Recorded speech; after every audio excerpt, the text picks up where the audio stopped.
I live in a house of rules. I should explain.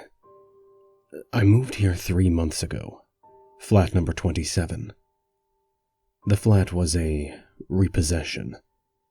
I never met the previous owner, and to date know him only from the post I receive in his name. I could make up stories of him vanishing, or his screams being heard in the darkness one night. I could make exaggerated claims about all of this. But this is not a work of fiction, nor is it written to entertain. I had just gotten a new job, a promotion I had waited years for. This was meant to be the next step to greater things, but I needed to move quickly to save on the long drive each day. When I found this place, I was overjoyed. It was well located, within my price range, and apart from being extremely run down and dirty, had so much potential. It's a duplex apartment with a guest room and spare bathroom on the ground floor, and a dressing room and several storage rooms on the top floor. The purchase was a complicated one, due in part to poor record keeping and the loss of deeds and plans of the house. What should have taken a month from start to finish took 4 times as long. Because of the length of time, I took several viewings, and each time was amazed by windows and cupboards that I could not recall from previous visits. Rooms seemed bigger and lighter, more inviting. Even the estate agent was baffled that her property listing documents were constantly wrong. The neighbors in the block of flats are a strange lot. They don't talk. They keep to routines you can set a clock by. When I first moved in, I tried to invite them to a housewarming, so desperate was I to meet new people. Not one of them came. They get in at the same time every day and never leave the house. I never hear them moving around at night. One of them, a nervous man from upstairs who constantly fidgets and glances around, apologized afterward. He explained his lack of attendance was simply that he wasn't allowed to. At the time, I presumed he meant his wife, but now I'm not so certain. As he was the only one I had gotten to know since the move, I did my best to become friendly, and even felt like I was making headway. Then I made the mistake about asking about the previous owner, to which he made an awkward and short response before making his excuses. I have not seen or heard from him since. The rules, as I came to understand them, became apparent over time. The first was sleeping only in my bedroom. I only slept once in the lounge on purpose, dozing on the sofa until I woke up to my arm trapped between the sofa and the wall.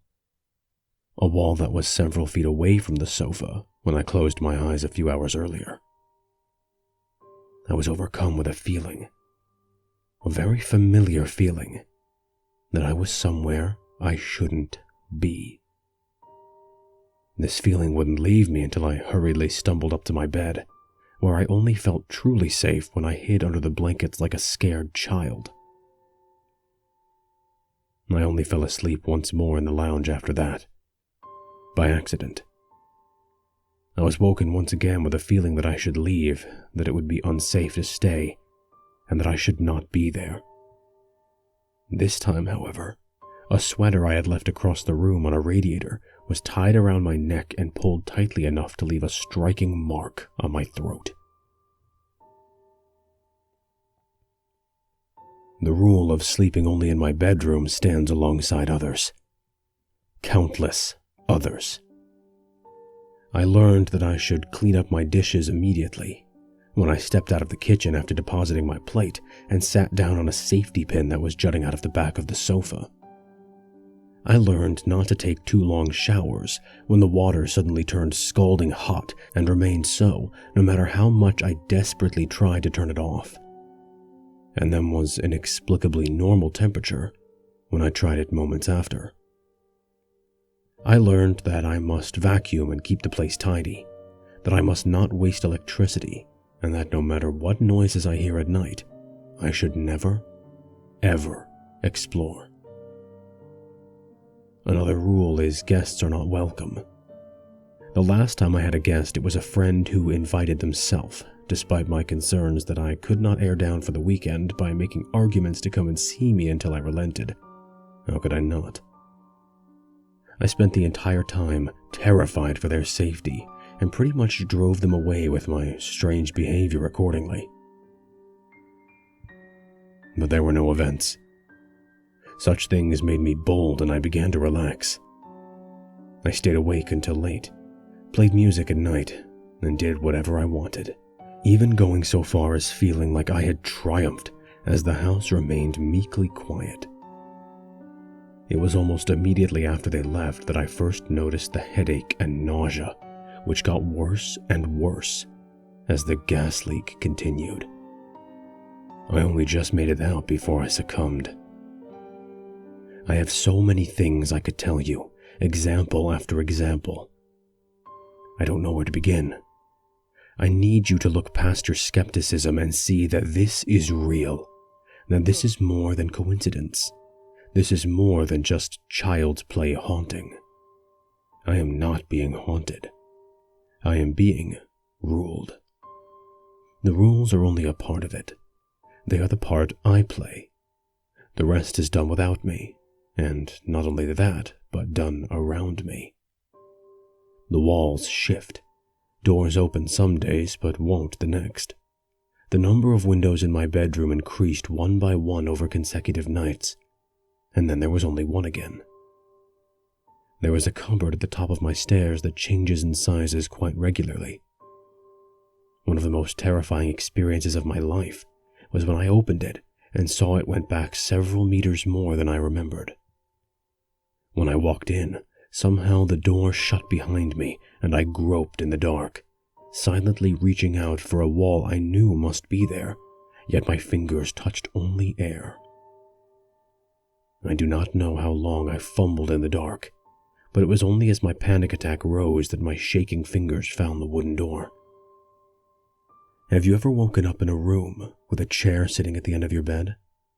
A chair that came from the dining room that is down a flight of stairs and along a hallway? Have you ever walked into a room and seen a storage cupboard that was not there before? Have you ever observed more stairs on a staircase as you go down them than there was when you went up? Have you ever entered a room looking for something and then when you gave up and left realized an hour and a half had passed? I have lived all these things, and were I a better, more scientific man, I would have kept a running log of all of it. I would have found proof. Proof I need to show the world I am not crazy, that this is real, that it is a nightmare I am living. 5 hours have passed since I sat down to write this, and when once I hoped to prepare some lunch, and hope there are no drawing pins in my bread, like last week when I realized I hadn't vacuumed. Instead, it is getting dark. I now live a life of routine, just like my neighbors. I just turned off the music. No loud noises after dark is one of the rules.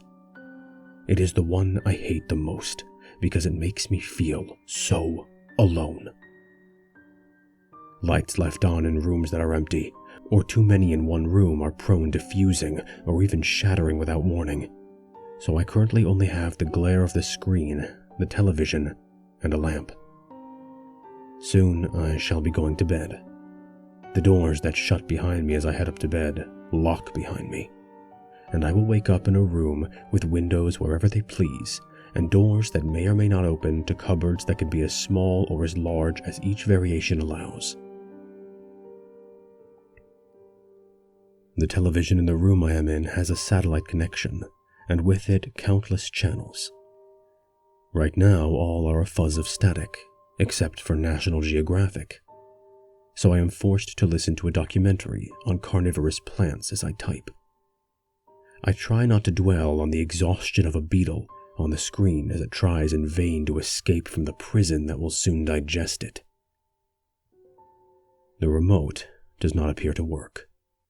It took my pulling the plug from the socket to turn it off just a moment ago, and even that I was loath to do so, for the fear that it might stay on never left me, and I knew that if those images had continued when the plug was removed, I would have screamed myself into madness.